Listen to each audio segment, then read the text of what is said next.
Edneia Carvalho, esposa do ex-ministro dos Direitos Humanos Silvio Almeida, disse que não tem sido fácil, aspas para ela, conviver com a injustiça, fecho aspas, nos 2 últimos meses.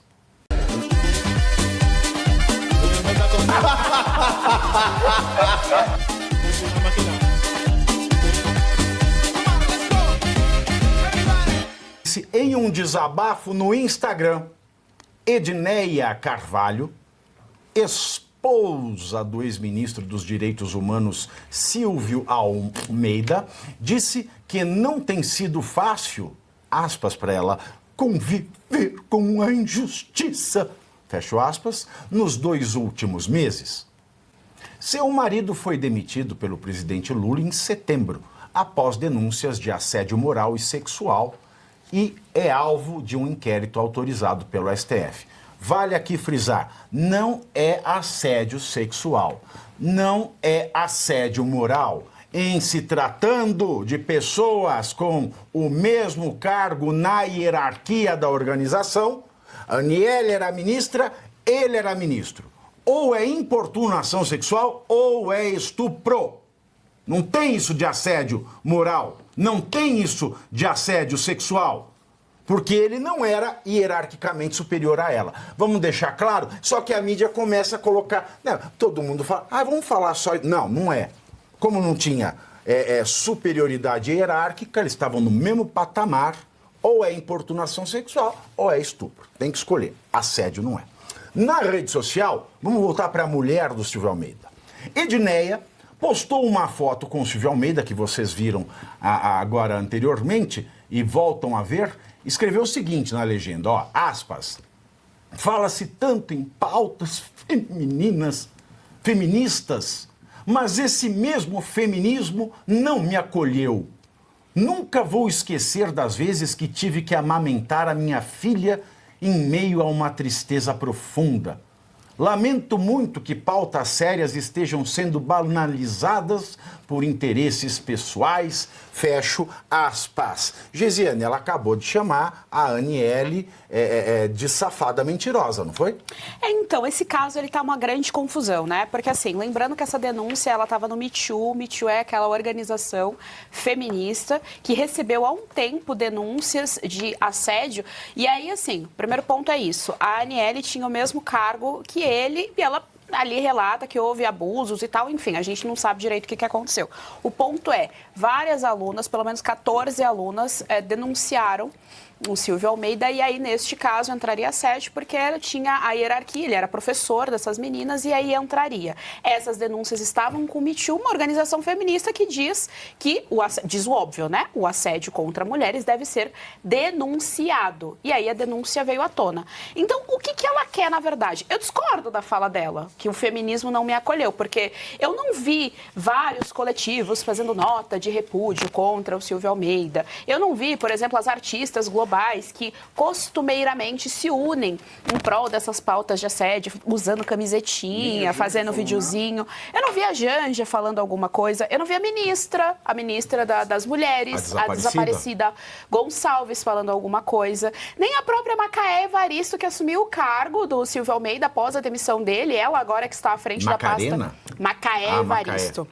Ela agora que está à frente da pasta ministerial dos direitos humanos, nem ela mesma eu vi falando alguma coisa mais incisiva. Então, assim, é o governo que tem como pauta essas identidades todas, e eu não vi essa mobilização, seja por ONGs, por coletivos, nem por parte do governo. Então, assim, eu discordo. E aí, a minha pergunta é, o que tem... Tá acontecendo alguma coisa nos bastidores? Ela está sendo abusada no casamento? É isso? Eu não entendi também por que ela está reclamando. Por que ela está reclamando? Tá acontecendo alguma coisa? Tem alguma coisa nos bastidores? Porque a pergunta que eu faço é essa, porque assim, aparentemente é justamente o contrário. Houve o famoso silêncio ensurdecedor das pessoas que costumam sempre levantar essas bandeiras feministas, e aí, repito, inclusive o assédio não é a bandeira feminista, tá? O movimento sequestrou a pauta. Qualquer pessoa com juízo na cabeça defende que a mulher não deve ser assediada sexualmente, importunada, usem lá a palavra que vocês quiserem. Qualquer pessoa com juízo. Mas a minha pergunta é, o que está acontecendo nos bastidores? Porque é justamente o contrário. Há um silêncio, e ela faz acusações acusações do tipo que ela foi abandonada. Abandonada por quem? É essa que é a minha pergunta. Não, e ela tá dizendo que a Aniele é uma grandíssima, uma mentirosa. Se ela está se referindo somente ao caso da Aniele, ela está alegando que a Aniele fez um somebody love. Por que ela estava dizendo isso? O que aconteceu? Não sei. Alguém quer comentar algo sobre Silvio Almeida? O que eu acho mais estranho é que quem me parece que realmente abandonou ela, se o noticiário é verdadeiro, e tudo indica que seja, foi o próprio marido. Reclamasse do marido. E também o governo. Porque, veja, o assunto veio à tona dentro do governo, nos corredores palacianos, em janeiro, no máximo início de fevereiro, antes do carnaval.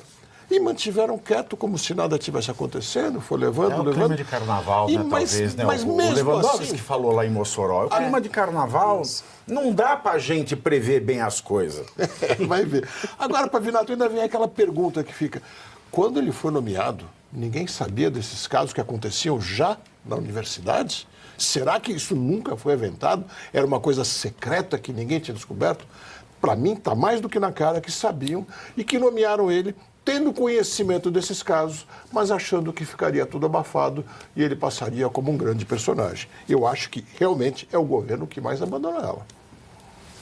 Alguém? Opa, Vivi, a só é o seguinte, como a denúncia é muito grave, né, e pelo direito, né, todo mundo é inocente até que se prove o contrário, eu acho que assim, o Supremo tinha que acelerar esse inquérito. Não dá para levar meses mas e meses. Isso é crime democrático. Não é injúria, calúnia e difamação, é crime democrático. Porque na medida em que o ministro, o ex-ministro, né, ele nega, né, e a Marielle denuncia, eu acho que está na hora de... Aniele, perdão. Denuncia, está na hora de acelerar isso aí logo para poder esclarecer. Afinal de contas, ele é inocente ou ele é culpado? Mas esse processo ele vai correr em segredo. Ele já está, não já? Em sigilo? Processo de crimes contra a dignidade sexual correm em segredo. A gente vai saber, é claro, se for condenado ou não. Mas teria que ir preso, né? Mas o meu ponto não é só mas como é um crime democrático, eu não sei. Sim, das alunas, claro. Eu acho que se você quer saber... Porque assim, é isso que o Pavinato colocou. Ou você usa a palavra assédio, ou você usa a palavra... Assédio não dá. Assédio com as alunas dá. Mas agora, com a Aniele não. Com uma pessoa com o mesmo patamar hierárquico, ou é estupro, ou é importunação sexual. Por que eu falo estupro? Porque antigamente, na minha época de faculdade de Direito, estupro era chamada conjunção vagínica. O estuprador só podia ser um homem com pênis e a estuprada só poderia ser uma mulher com vagina. Era assim que se configurava o crime. Aí, depois, acho que foi 2009, alguma coisa, 2000 e pouco, mudaram o tipo penal. Falaram assim, que mediante violência ou grave ameaça, você obrigar alguém a atos libidinosos. E atos libidinosos é muito amplo. Muita coisa. Às vezes, se você tranca uma porta e começa a fazer assim, a pessoa acha que é estupro, então realmente é uma coisa muito ampla. Mas aí Mas pode ser, por ser muito ampla a norma, ou é estupro ou importunação sexual. Abuso. Como que é? É abuso mesmo? Que eu falei? Não, é assédio. Assédio é só quando você está numa relação hierárquica superior. O patrão empregada, o chefe, o subordinado, o mais velho da empresa, o mais novo da empresa. E a aluna. Entendeu? O professor e a aluna, e assim sucessivamente. Sexo. Pavi, a minha pergunta, primeiro meus cumprimentos a todos, em especial a ti, e meus cumprimentos a todos que nos acompanham. A pergunta que vem para mim, primeiro, ele está acusado de alguma forma de estar molestando pessoas, seja por importunação, seja por estupro, seja por assédio. Surgiram as alunas. Aí a gente faz algumas perguntas, ficam bem evidentes para mim. Vem a esposa dele e diz, ora, o movimento feminista não me acolheu. Não acolheu por quê? Em quê? Quando? Porque ela estava amamentando e ela estava sofrendo, era isso? Isso não é para movimento feminista. Ou seja, me parece, é o que começa a ficar claro para mim, que realmente está tendo uma guerra pelo poder e por recursos. A grande acusação é de que ele foi vítima, entre aspas, né, de uma articulação engenhosa por grupos denunciação que caluniosa. Que ela disse que foi feita uma denunciação caluniosa contra ele. Acusaram ele de um crime que sabiam que ele não cometeu. Foi isso que ela falou. Aí fica, primeiro, se o que ele fez é real, já mostra todo o desvio moral que existe nesse governo em todas as pessoas que ali estão. Se o que ele fez não é real, ou seja, ele não fez, então tem uma articulação que está envolvendo, não é nem a derrubada do Silvio Almeida, é como ter acesso a recursos, que é uma das acusações que foram feitas. O Me Too quer controlar o Disque 100, ponto final, que é uma penca de dinheiro que cai, que inclusive ele próprio falou isso, não sei se ele falou, algumas pessoas andaram falando, se eu vou tirar que ele próprio falou. Então, a pergunta que eu me faço é até onde vai o limite moral ou a venda da alma para a luta pelo poder, tanto dele quanto dos grupos que estão se colocando contra ele, e quanto a relação à esposa dele, porque quando a gente começa a verificar, logo depois bateram no Ministério das Mulheres, não foi das Mulheres, falaram que tinha inclusive racismo e assédio moral, exatamente. Bateram em outro ministério que inclusive está vinculado num grupo para derrubar o Silvio Almeida, e bateram na própria ANL. Dizendo o Ministério que da Justiça também bateram no Ministério da Justiça, ou seja, aí eu fico olhando o que me parece, aí a gente olha para o povo brasileiro, o que fica? As mulheres, ninguém está nem aí para as mulheres no governo. Não. Ninguém está nem aí para a questão do estupro, assédio, não estão nem aí. Não. É estupro quando está do lado de lá. Quando é do nosso lado, não, são carinhos efetivos e inadequados. Aí fica... E ninguém está nem aí para restaurar o equilíbrio, porque o que me parece é eles estão procurando grana e poder. Ponto final. E aí vem a mulher dele e se coloca nisso, para ela, se porventura o que ela fala é apenas para apoiar o marido, porque ela quer restaurar o cargo, a posição e o poder do marido, o julgamento moral contra ela vai ser muito grande.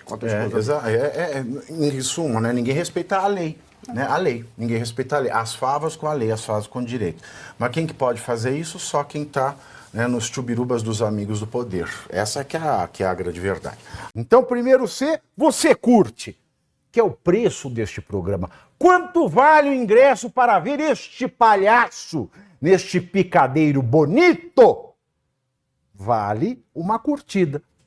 Vale o seu like, o seu joinha, o seu gostei. Então, a sua obrigação é curtir. Se puder, comente, porque quem comenta ajuda no engajamento. Então, primeiro C é curtir, segundo C é comentar, o terceiro C, o que seria muito louvável, seria você compartilhar. Tem um link que é a setinha, uma setinha assim, meia bomba. Sabe aquela, a setinha da pipa do vovô que se esforça?